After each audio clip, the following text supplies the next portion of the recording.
Bonsoir à tous, aujourd'hui on est au WCQ Nantes qui a réuni 116 joueurs, la finale va bientôt commencer et nous sommes avec Simon. Et qu'est-ce que tu as fait aujourd'hui Simon?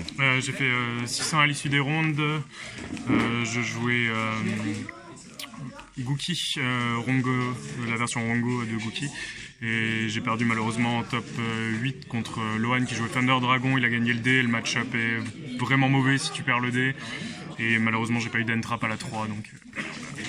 Très bien. Alors parle-nous un petit peu plus de ton deck, comment tu le jouais? Alors, le but du deck est d'invoquer lui et de pouvoir lui attacher des matériels supplémentaires grâce à l'Exis 3. Généralement tu fais quasiment aussi souvent Rongo 5 que Rongo 6, plus souvent Rongo 6 quand même. Le Rongo 6 il est bien meilleur contre Sky Striker, parce qu'il n'a pas la possibilité de poser des cartes pour se défendre, parce que sinon tu peux tout raser. Donc le Rongo 6 il est vraiment important que contre les decks attrape. Même contre Altergeist, Rongo 5 suffit parce qu'il ne peut pas déclarer multifaker. Et contre Sky Striker, Rongo 6 est vraiment important, sinon Rongo 5 suffit dans les match-ups comme Thunder Dragon, Prank Kids, BA. Voilà. Donc tu veux nous montrer un petit peu ta liste ou... Bah vas-y. Alors je jouais tous les meilleurs extenders, 3 junk forward, c'est une spé, et c'est un niveau 3, c'est super important. 3 Neo Space Connector, la meilleure carte du deck, ça permet de jouer autour des entraps, c'est une carte isolde, vraiment très fort. Juste, est-ce que tu joues à 40? J'ai l'impression qu'il y a beaucoup de cartes dans ton Non, deck. je jouais à 43. D'accord, ok. Pas non plus à 60 parce que cette version-là est bien meilleure, je pourrais expliquer pourquoi après. Super. 3 connecteurs, uniquement 2 dauphins. J'aurais pu en jouer qu'un seul, parce que ça fait quand même pas mal de normal dans ce deck-là. Mais avoir 2 dauphins, c'est vraiment important parce que tu as envie de résoudre connecteur depuis le deck et non de la main.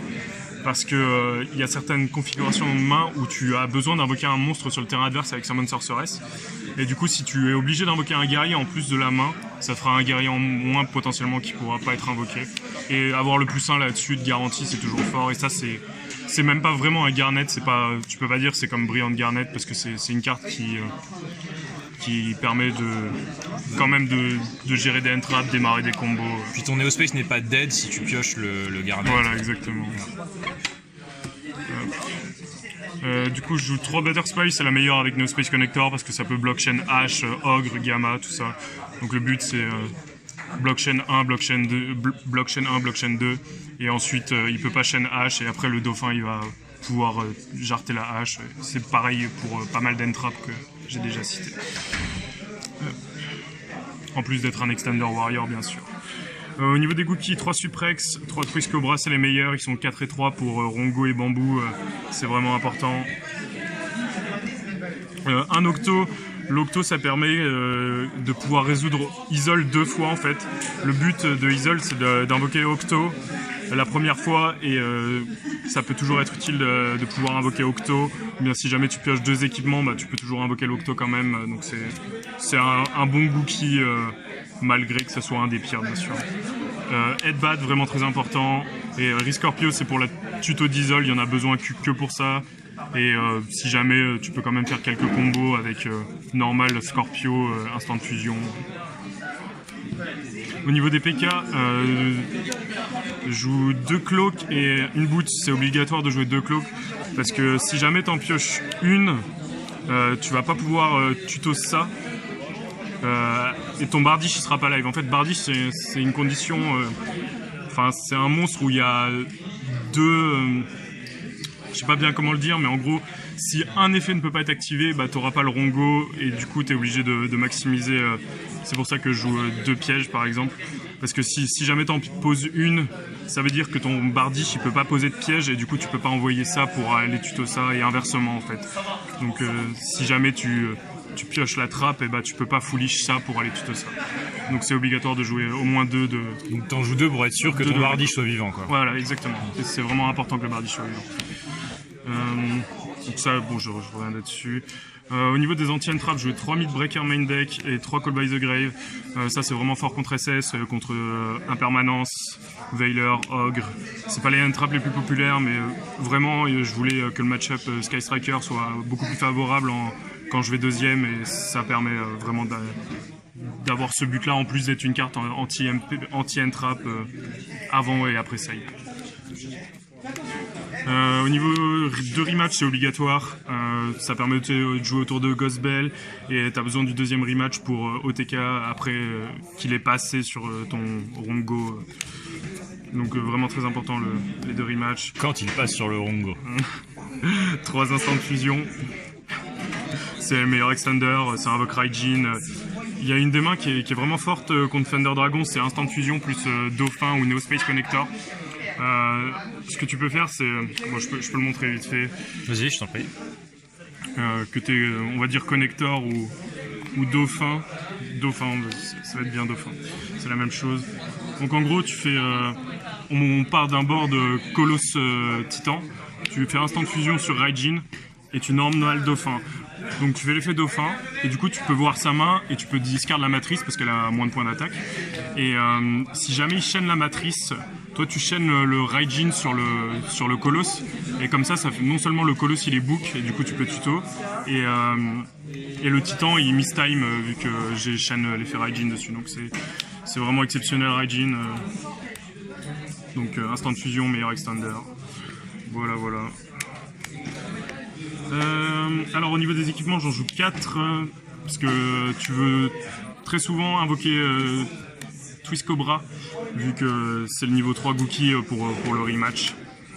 Donc je joue 4 équipements, les meilleurs, donc ça c'est pour les causes de tes nightmares, de ton dauphin, et ça c'est tous les extenders qui sont de fort à moyen, mais c'est ce qu'il y a de mieux. C'est pas la catastrophe si tu les pioches. Voilà, exactement, sauf celle-là. Mais...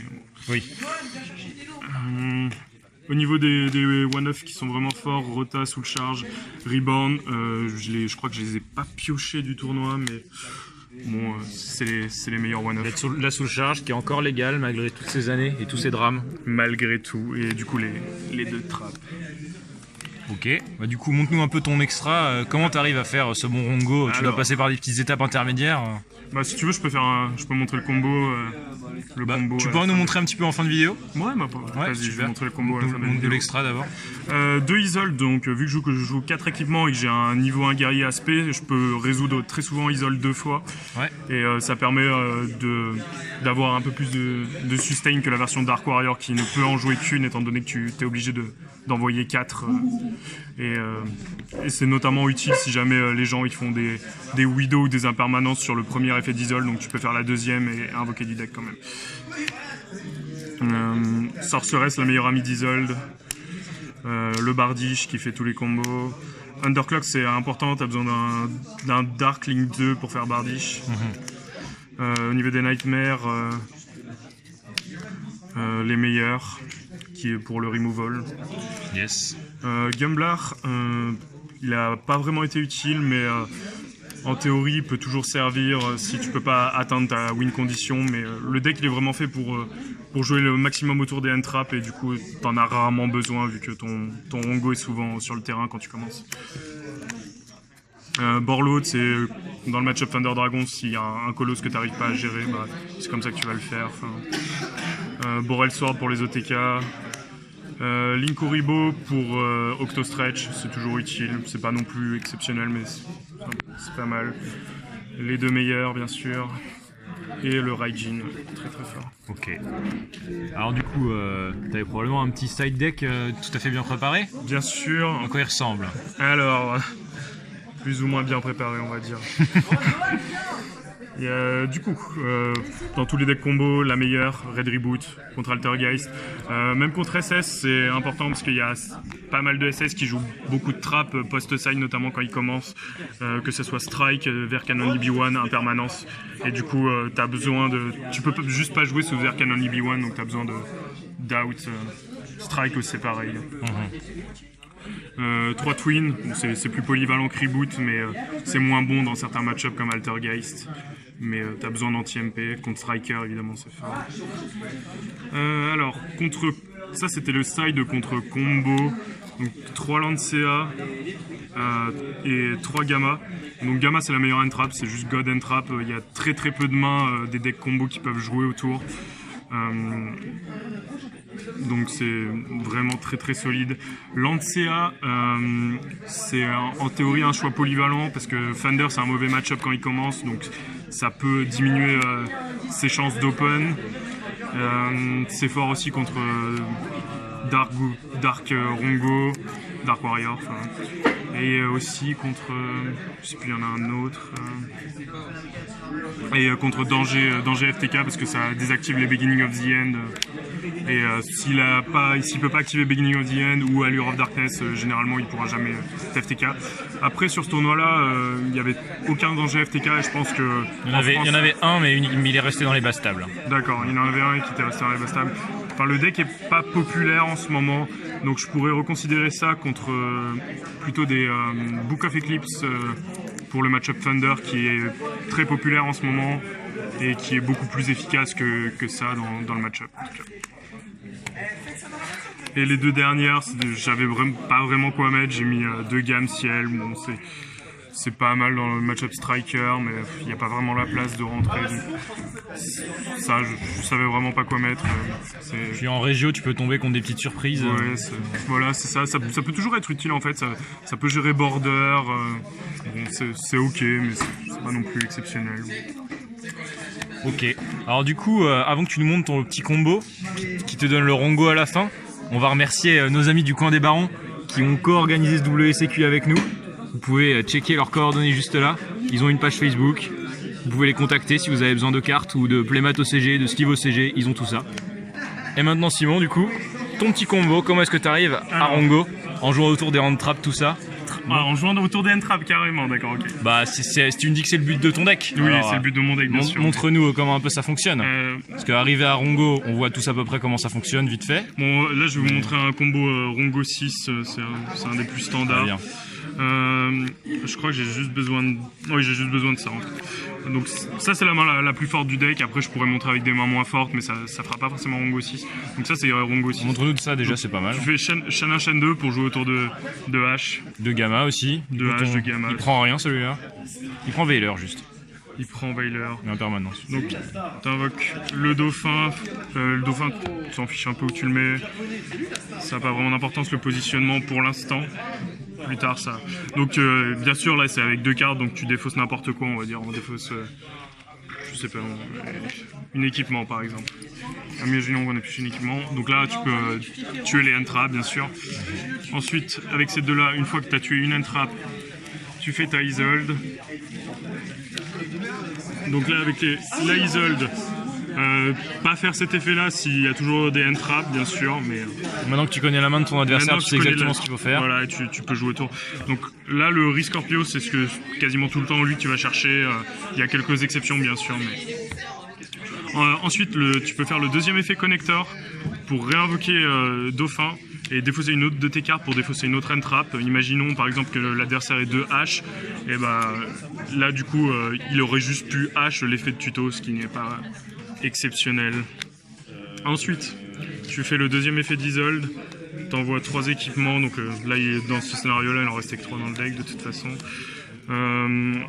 Tu invoques Twist Cobra, Link 3,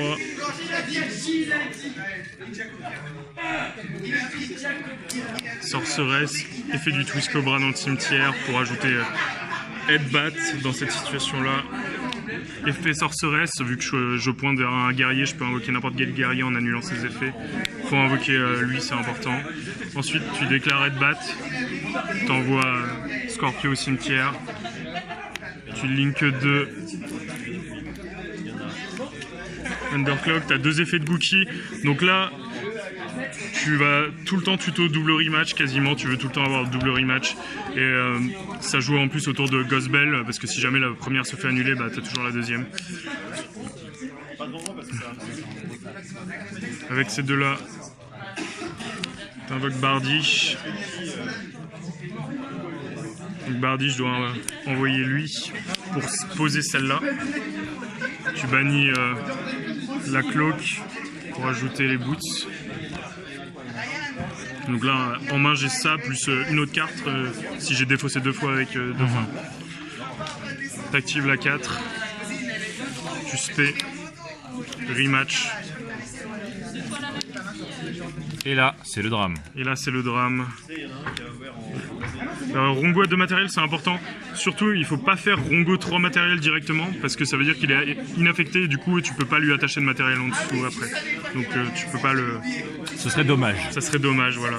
Et lui, tu le fais à 3 du coup. Et là, on a Rongo 6 en fait. Et du coup, en fait, avec ce combo-là, la seule entrave qui peut vraiment t'embêter, c'est l'impermanence.